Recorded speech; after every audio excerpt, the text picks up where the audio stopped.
Welcome to season 2 of Matters of Life. We are, of course, bringing you visionaries, creators, fashion designers, people who take care of our communities. This is Matters of Life, and we'll be discussing real matters of life. Jonas, and I'll be bringing you nothing but the best of information and, of course, education.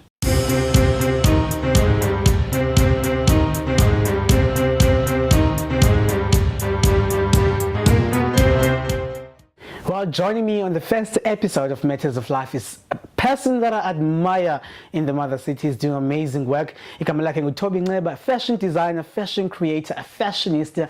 He's doing everything that I wish I could do, but I can't.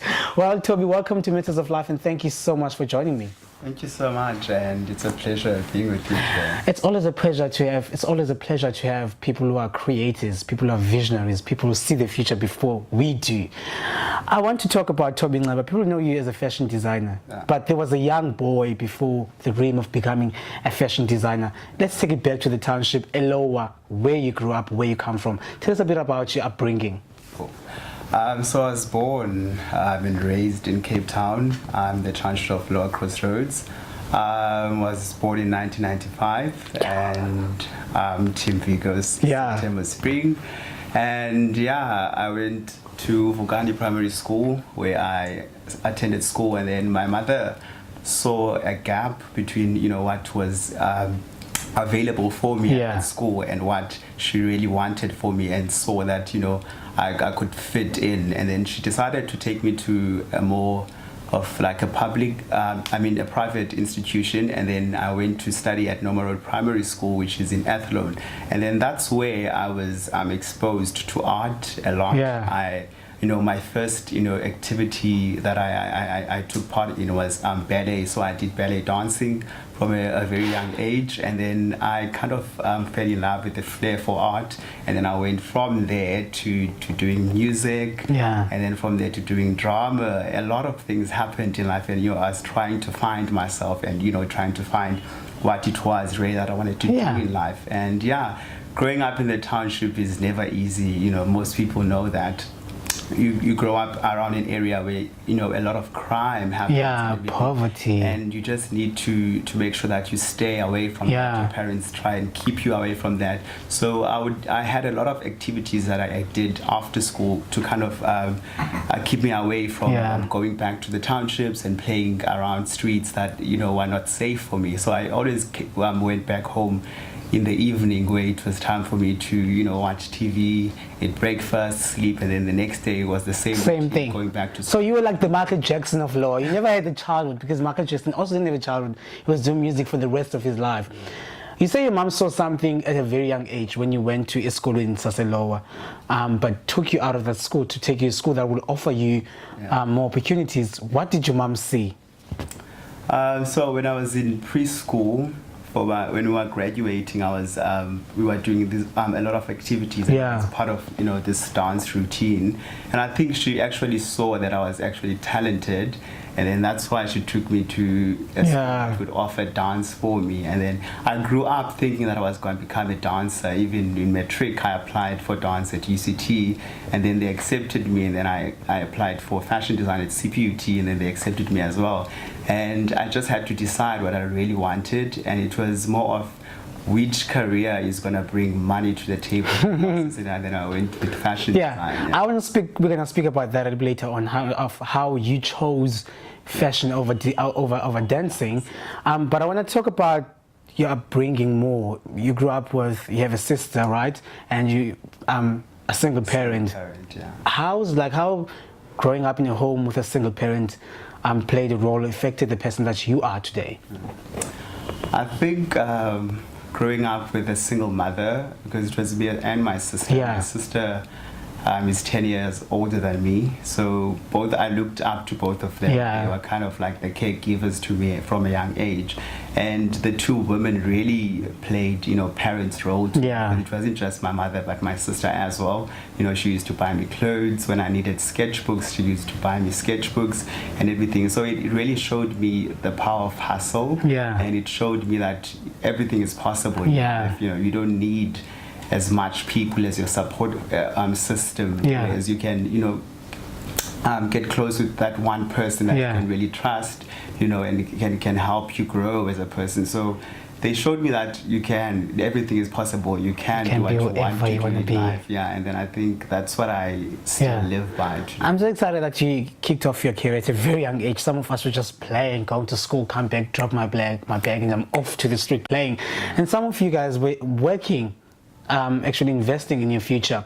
So you say you chose fashion over designing, over dance. I mean, who played a role in you choosing that? Because there must be an influence of you choosing this thing over this thing. Who played a role in you choosing that kind of career? So because I was young when I went on to primary, my parents chose which school they wanted me to go to. So I did dance. So your mom was like, you're doing this, you're doing this, you're doing this. Because she saw that I loved it, but you know, I didn't have much power at that time. So when I completed grade 7 and I was going to high school, I chose my own high school that I wanted to go to, only to find out that they didn't have dance as part of their programs and everything, but they actually had consumer studies, which had drawing and everything. And then that's where I ran to. So that was the end of dancing for you. And then it wasn't really the end of dancing, because I went on to join Dance for All. So every time after school, I went to dance at Dance for All.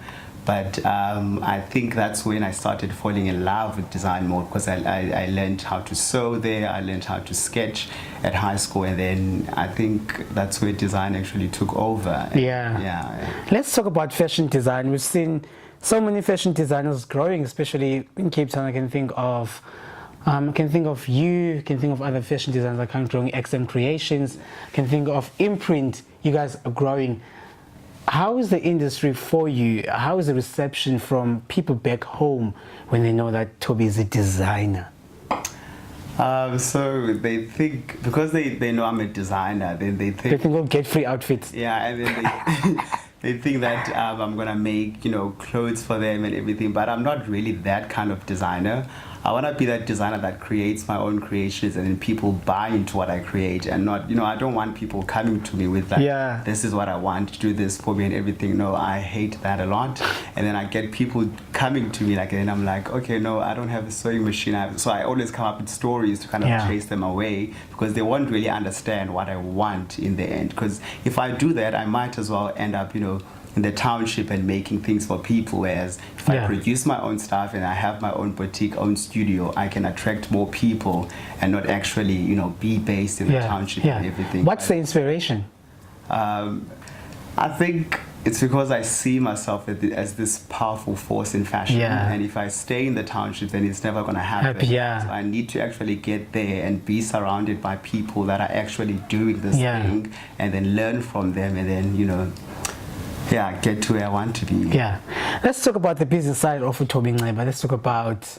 Let's talk about Fierce Cape Town. Season 1 happened. It was successful. We saw one guy being signed into one of the biggest modeling agencies in Cape Town, in South Africa, in the world.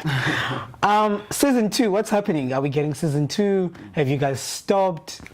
So last year we did not have a season, because I was doing my final year, and it was like, okay, I have to decide, because I had to pay attention to my studies, and I decided that we're not going to have season 2, but we are having season 3 this year, and our winner is really doing very well. Our top 3 are doing very well. They've been on Telkom ads, they've been on F&B ads, they've been at Fashion Week and South Africa as well. So we're really trying to bring back such a successful competition. We've been getting a lot of inboxes, DMs on Instagram, people asking when is the second season coming back and everything, and you are actually a host. Actually know. That's why I'm waiting for a job. I'm like, guys, I need a job. Just bring the season back. So we will be coming back very, very soon. So people should just watch out for that and see the brand grow as well. Now that you've graduated last year, did you finally, and then you graduated, how has life been like transitioning from being a full-time student to being a full-time fashion creator, fashion designer?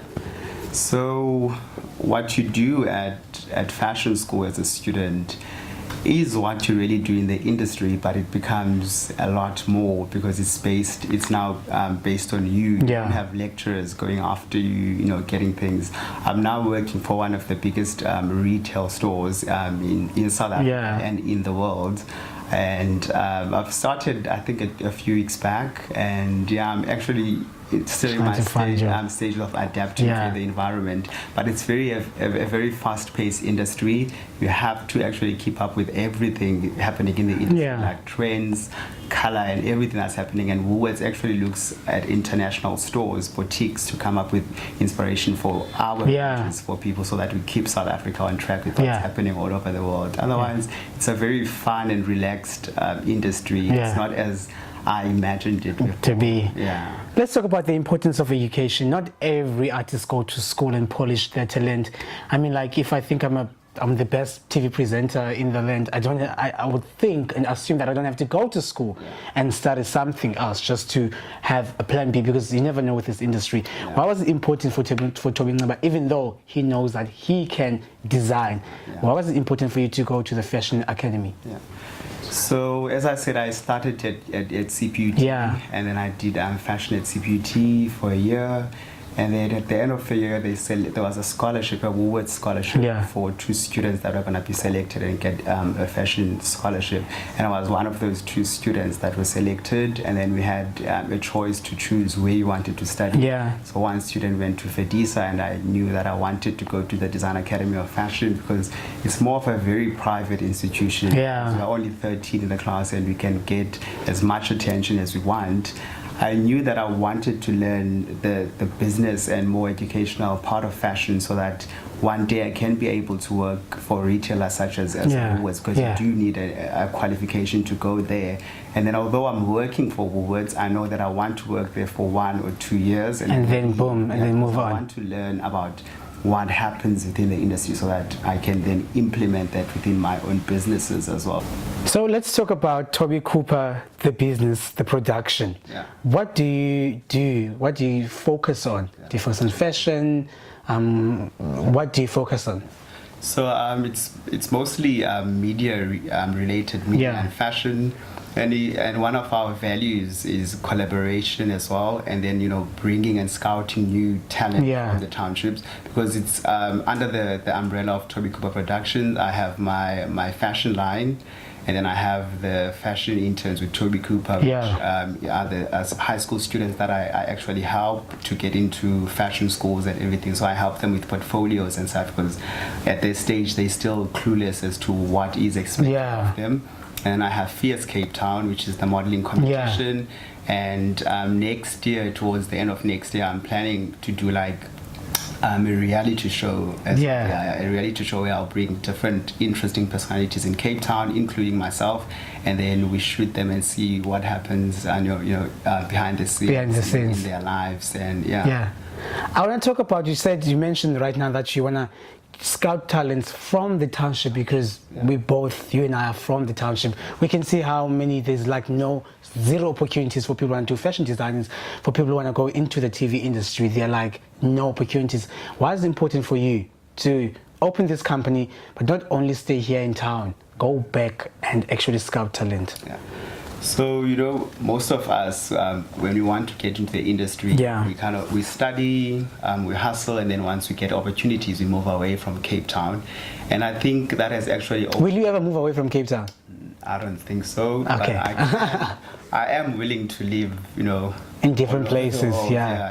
But Cape Town will always be, where I'm rooted, because there's a lot of market gap here with people wanting to get noticed, and I think I can actually start a business and make money out of it, in trying to get them these opportunities and starting my own foundations. And it's important for me to give back, because I think it brings me a lot of blessings as well. Because as part of giving back to the community, I'm actually improving my craft, and I'm actually living my dream and doing what I love every day. Because through all these programs that I'm doing, I'm actually doing something that I'm enjoying, and I just want to be able to make a living out of it. I can leave everything else and focus on that fully.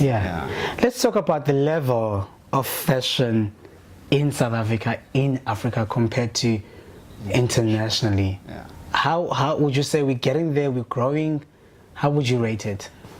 So I would say in South Africa, most of the big designers, the early designers, Yeah. are actually slacking back a bit. I think Yeah. they're too comfortable with where they are Yeah. right now, because it's mostly the new, fresh designers that are taking over the industry. But I also think that they're not pushing fashion. They're not really pushing boundaries, especially with celebrities on red carpets. They keep wearing what we see every day. So sometimes I look at celebrities at red carpet and I'm like, okay, this looks like a matric ball ensemble when compared to Met Galas overseas. Yeah. You see the kind of stuff they The wear, material is like cheap. avant-garde and Yeah. everything. Yeah, so they're not really exploring much, but I do, however, believe that it's going somewhere. Yeah. So within a few years, we will be in that standard. Yeah. Have you, as a Black South African, with your sexuality, felt like doors were being closed because of who you are, because of who the person that you are and you've become in the industry? Yeah. So not really. Yeah. But I have faced a few challenges Yeah. of discomfort, for Yeah. example, because especially in the townships, Yeah. you walk down the streets and people make comments about Yeah. you, they make comments about how you dressed and everything. So I grew up, with fear for that. Yeah. But I think I once asked myself a question, that if I draw back from the person that I Yeah. am and the person that I want to become, am I going to be noticed, for example? Because nowadays I walk into any space and people actually notice me because of the colors that I wear, because of the cutting edge garments that I wear, because of the way I carry myself. I'm a very flamboyant person, Yeah. and I kind of drop back in other environments. Yeah. Because not every people are Accepting. accepting of our Yeah. sexuality, but I think I'm very happy with the person that I am, and I think should I have not been of this sexuality, I don't think I would have been doing Been the as much person- as yeah, yeah. I am doing right now. Yeah. Let's talk about future. How is the future like for Toby Nceba, Toby Cooper Production? Where do you see yourself in the next 5-10 years? So I'm a person that visualizes things a lot. So I think art has actually took over. So I always have this picture of me in my own production Yeah. company, sitting at the top of the building and running things, and have people top actually floor. working for me. Yeah, so I have people working for me. I want to be all over the world. I want to travel. I want to get collaborations with people all over the world, so that I can bring as much resources from the international market Yeah. into South Africa. Yeah, I want to also improve when it comes to South Africa's economy, because I am planning on opening this production Yeah. company to get people to work for me, so that we can lower down the number of unemployment in South Africa. So yeah, it's actually a production company that will help not only me and not only the youth, but South Africa's economy as a whole. That is amazing. Thank you so much. But before I let you go, there's a young Toby Nceba elowa inyanga igugulethu kwalanga in Helderveld, who is probably so interested in acting, dancing, fashion creation or fashion designing. What can you say to that young boy, that young girl sitting at home right now and they're like, I want to be big, I want to get where Toby Nceba is, but there's so many restrictions for me. What can you tell that young boy or young girl? I would actually say they should take the first step, and then they shouldn't let anybody, stop them from achieving their dreams. And I always have this line in my mind that says everything is yours, but it will come to life at the appointed time, at God's appointed time, actually. So wherever they are now, their future is already set. They just need to get out there and start working. Finally, where do we find you on social media? We want to buy your garments, we want to follow you, want to see what's happening. If you're traveling around the world, you're going to Joburg, Sandton. How do you find you on social media? On Instagram, you can find me at Toby Cooper _. On Facebook, you can find me at Toby Cooper, both my personal account and my business account. And then on Twitter, it's Toby _Cooper. Well, Toby, thank you so much, and good luck with Toby Cooper Production, and good luck with the new job, and congratulations congratulations on finishing your degree. Thank you so much, man. much. Thank you. Well, there, of course, the incredible Toby Cooper. Follow him on social media. Make sure you support upcoming local designers. He's doing amazing thing to make sure you catch us next time right here on Matters of Life as we bring you nothing but the best of creators, visionaries, and everyone who's doing great things around Mzansi. Until next time, take care and God bless.